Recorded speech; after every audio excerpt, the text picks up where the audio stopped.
lesson is Psalm chapter 112, verses 1 through 10. Praise the Lord.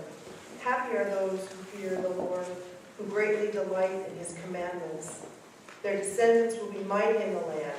The generation of the upright will be blessed. Wealth and riches are in their houses, and their righteousness endures forever. They rise in the darkness as a light for the upright. They are gracious, merciful, and righteous.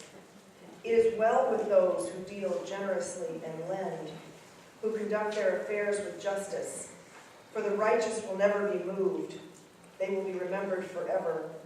They are not afraid of evil tidings. Their hearts are firm, secure in the Lord. Their hearts are steady. They will not be afraid. In the end, they will look in triumph on their foes. They have distributed freely. They have given to the poor. Their righteousness endures forever. Their horn is exalted in honor. The wicked see it and are angry. They gnash their teeth and melt away. The desire of the wicked comes to nothing. Hear what the Spirit is saying. Thanks be to God.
No, an actual heifer. A heifer is a cow. That's what we're working on. We're trying to collect the money to raise money to send a heifer to a village somewhere in the world. Thank you for your donations today. I have a question for you today. I think I always have a question for you. So it's winter, right? Right? And the snow falls, and then the ice is formed, and people fall down. Yeah, and people fall down on the ice, right? Is there any help at all? Is there anything that helps in this process? Can you name it? What are some things that help? When the ice and the snow, what helps? Sunshine helps. Yes, sunshine helps. I'm not sure I know how bees help, but there might be a way. Everything helps everything else.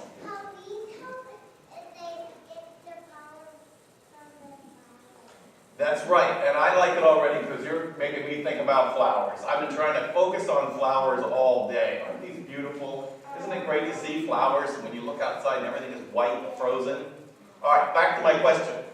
When it snows, and the snow falls, and the ice comes, and the sidewalks are slippery, and you can't walk out of the house, what are some things that help?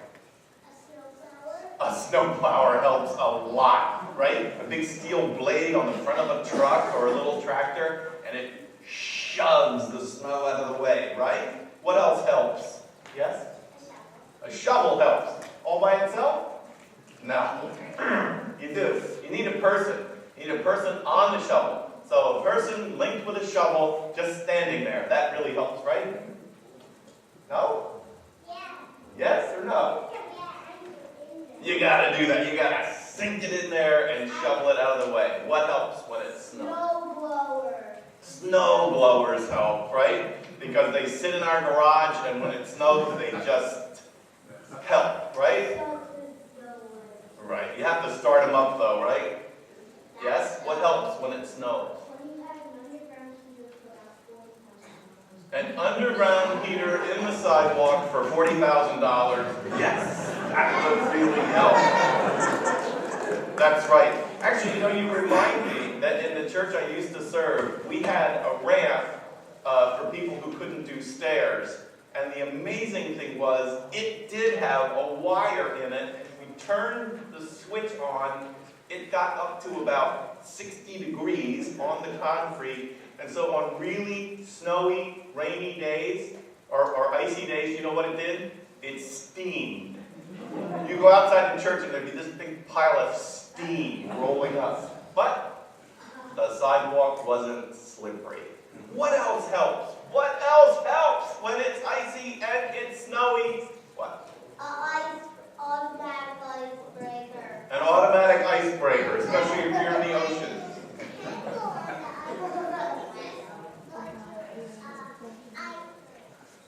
Right. Sometimes it's nice to leave the ice there, put skates on, right, and skate on it in the ice rink.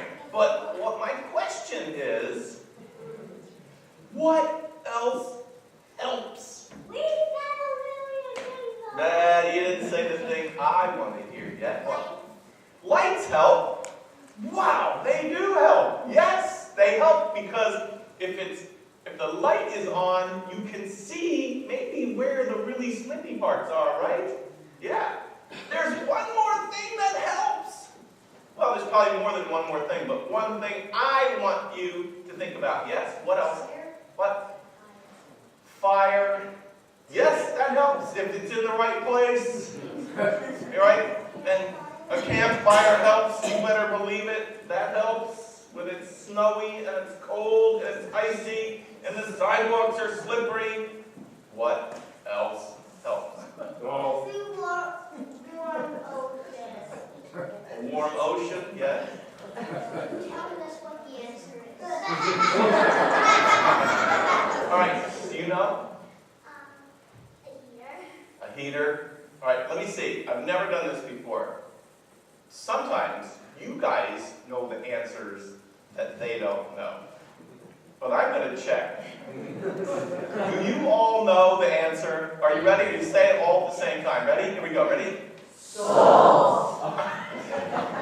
Wow! You really are paying attention. Did you hear what they said? Salt. Salt helps because it makes our potatoes taste better. Right?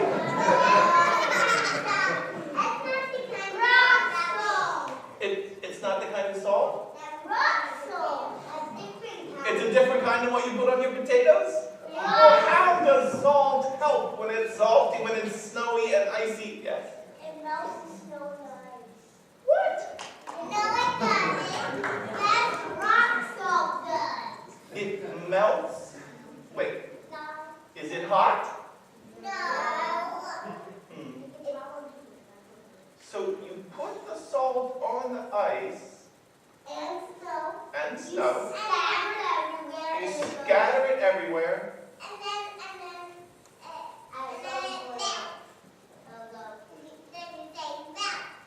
it melts. It melts.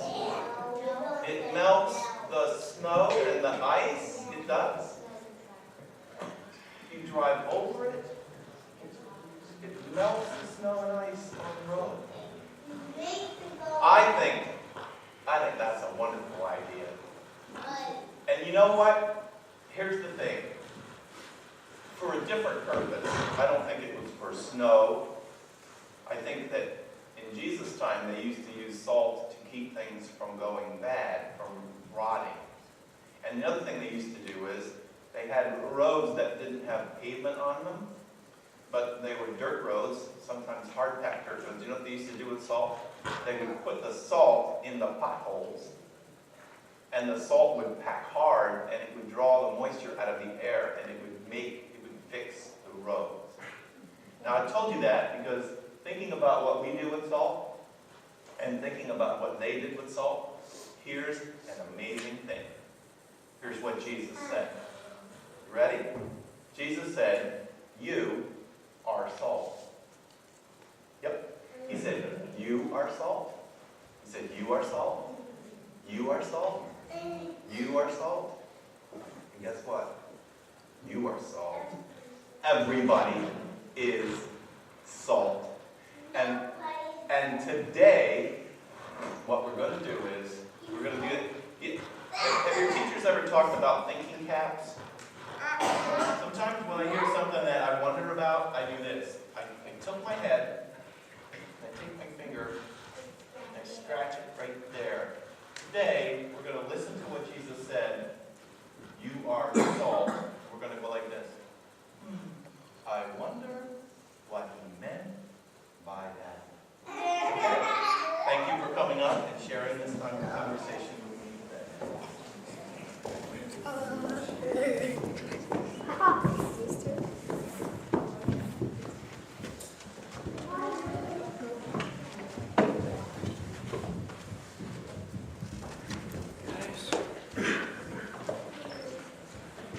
Second lesson for today comes from the Gospel Witness to Jesus Christ according to St. Matthew. Matthew had some very unique ideas about what Jesus had said, about who Jesus was, about how people of the first century were to understand Jesus, and his words continue to echo to us today. So we listen with some intensity, but not without critical thinking. We listen carefully, and we try to ascertain what it was that Matthew heard in what Jesus said that would empower us for living. Empower us for living a life where we believe in God, and we believe that God has called us to live our lives in a certain way.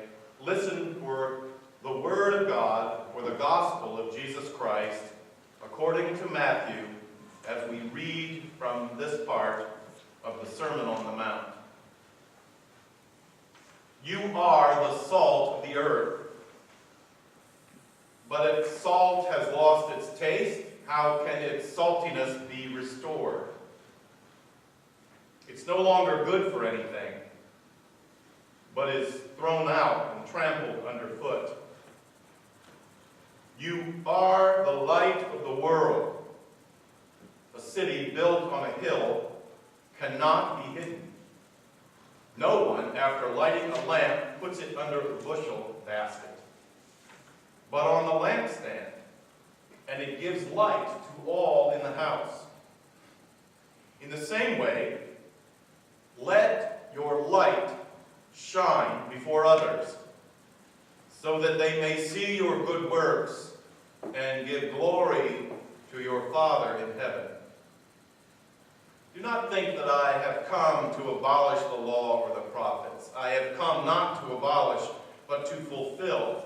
For I truly tell you, until heaven and earth pass away, not one letter, not one stroke of a letter will pass from the law until all is accomplished. Therefore, whoever breaks one of the least of these commandments and teaches others to do the same will be called least in the kingdom of heaven.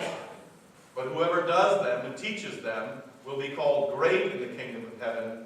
For I tell you, unless your righteousness exceeds that of the scribes and Pharisees, you will never enter the kingdom of heaven. Hear what the Spirit is saying, and thanks be to God.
So I'm not going to pretend for a minute to talk about everything that your mind might have latched onto when I read through this portion of this part of the gospel.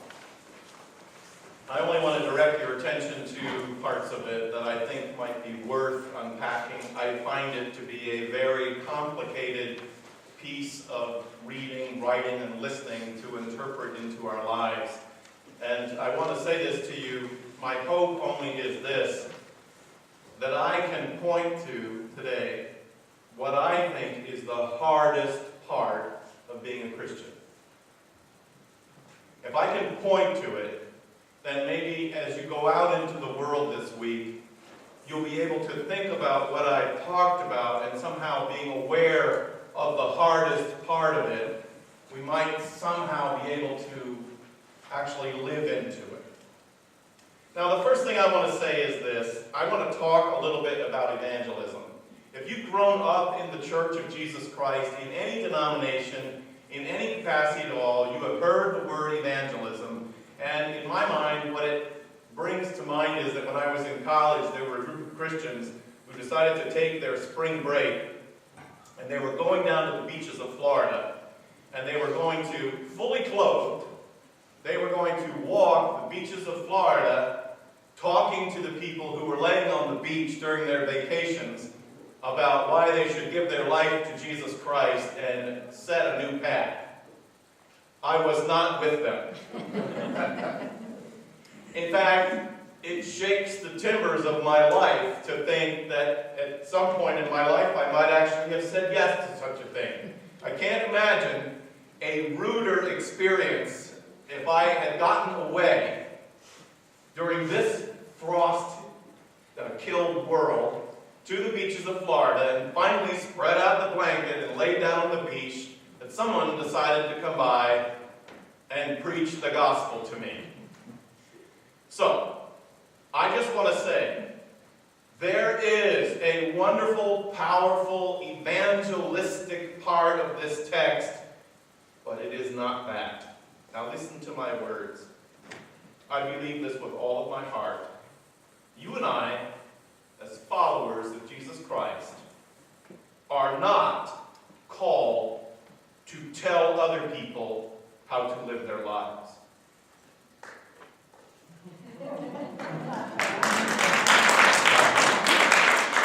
I sense a movement among us.